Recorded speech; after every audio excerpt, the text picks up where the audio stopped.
അതായത് petrol diesel വിലവർദ്ധനവില് ഇതെന്നെ ബാധിക്കില്ല, സാധാരണക്കാരനെയും ബാധിക്കില്ല എന്ന് വാദിക്കുന്ന ഒരു മഹാനായിട്ടുള്ള വ്യക്തിയുണ്ട്. പ്രായത്തിൽ മുതിർന്നതാണ്, എങ്കിലും ഏതാണ് ഈ കൊള്ളുകയല്ലാത്തവനെന്ന് അറിയത്തില്ല. അത് നമുക്ക് ബാക്കിയും കൂടെ കേട്ടു നോക്കാം. ഇത് എന്നെ ബാധിക്കില്ല, കാരണം എനിക്ക് 2.5 ലക്ഷം രൂപ പെൻഷൻ ഉണ്ട്.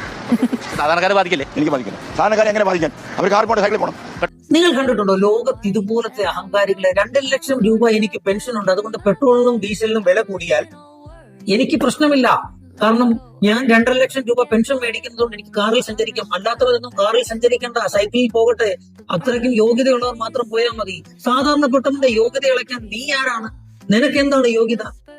2.5 ലക്ഷം കുണുവ നീ പെൻഷൻ മേടിക്കുന്നുണ്ടെങ്കിൽ ഇവിടുത്തെ സാധാരണപ്പെട്ട ജനങ്ങൾ നൽകുന്ന നികുതി പണത്തിൽ നിന്നാണ് നീ ആ പെൻഷൻ മേടിച്ച് പച്ച മലയാളത്തിൽ പറഞ്ഞ നീ മൂഞ്ചുന്നത് എന്ന് തന്നെ പറയേണ്ടി വരും.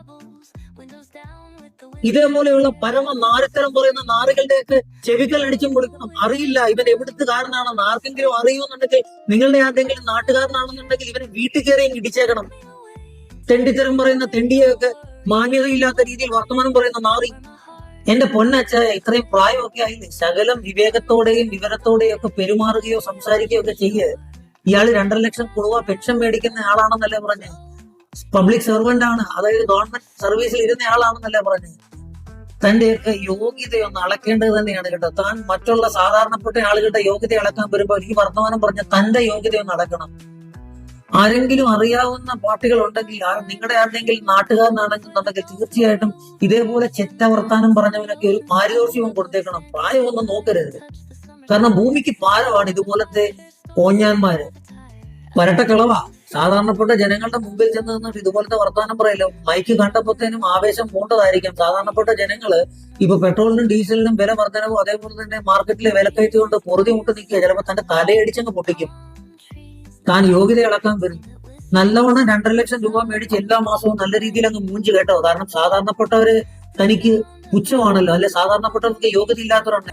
യോഗ്യത ഇല്ലാത്തവർ കൊടുക്കുന്ന ടാക്സിന്റെ ഒരു ശതമാനം പൈസയാണ് താൻ മേടിച്ച് 2.5 ലക്ഷം രൂപ മേടിച്ച് മൂഞ്ചുന്നത്. അതോടെ താൻ ഓർത്തു. ഈ വീഡിയോ നിങ്ങൾ കണ്ടോ? അതായത് സാധാരണപ്പെട്ടവൻ സൈക്കിളിൽ സഞ്ചരിച്ചാൽ മതി, എന്നെ പോലെ യോഗ്യതയുള്ളവൻ കാറിൽ സഞ്ചരിക്കണം.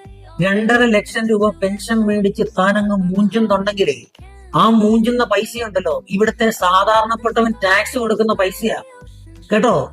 നീ 2.5 ലക്ഷം കുണുവയുടെ കണക്ക് പറയുന്നുണ്ടെങ്കിൽ അത് ഇവിടുത്തെ സാധാരണപ്പെട്ട ജനങ്ങൾ കൊടുക്കുന്നതാ. നീ സാധാരണപ്പെട്ട ജനത്തിന്റെ യോഗ്യത അളക്കുവാനായിട്ടും സാധാരണപ്പെട്ട ജനങ്ങൾക്ക് യോഗ്യത ഉണ്ടാക്കി കൊടുക്കുവാനായിട്ട് ഇങ്ങോട്ട് പോരണ്ട. ഇത്രയും പ്രായം ഉണ്ടെങ്കിലും നിന്റെ തന്തയ്ക്ക് പറയേണ്ടതാണ്. പക്ഷെ പറയാതിരിക്കുന്നത് എന്താണെന്ന് അറിയാമോ? അത്രയും പ്രായമുള്ളത് കൊണ്ടാ. എവിടുന്ന് വന്നോ ഈ വേട്ടാവളിയൻ? ഇതേപോലെയുള്ള കോഞ്ഞാനെയൊക്കെ, പ്രായം ചെന്ന കോഞ്ഞാനെയൊക്കെ വീട്ടിലും